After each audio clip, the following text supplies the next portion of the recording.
Hello guys, in this video I'll show you how to fix the error. The application was unable to start correctly with error code 0xc0000142. This error usually appears because of corrupted DLL files, missing runtime components, or conflicts with other applications. I'll walk you through 3 different methods to fix this error, and hopefully one of them will solve it for you. So without any further delay, let's get started. First, open your browser and search Microsoft Visual C++ Redistributable. Then open the first official Microsoft link for the latest supported Visual C++. Once the page opens, scroll down a bit and you will see the latest supported version and click on it. Here you'll find different versions based on your system architecture. If you're using a 64-bit system, download the x64 version. If you're on a 32-bit system, go with x86. And if you have an ARM-based system, choose ARM64.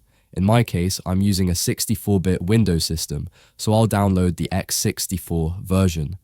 After the download is complete, right-click on the file and select Open to run the setup. Accept the license terms and conditions, then click Install. The setup will now start installing the Microsoft Visual C++ Redistributable on your system.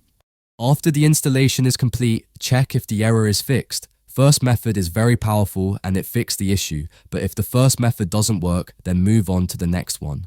Open your browser again and search for the .NET Framework Repair Tool. Then open the first official Microsoft link. Download the repair tool, and once it's downloaded, run it.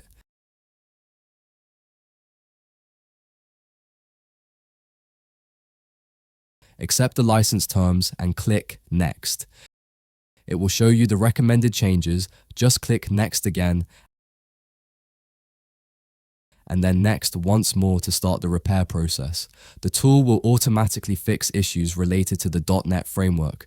Once it's done, click Finish and restart your system. After the restart, check if the issue is resolved.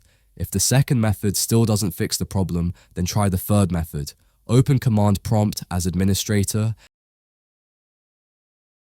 and in the Command Prompt window, type sfc /scan now and press Enter.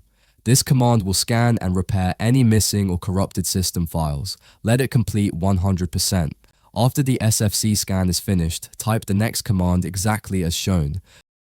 This command will scan and repair system files by downloading required components from Windows Update. Once both commands are done, restart your system.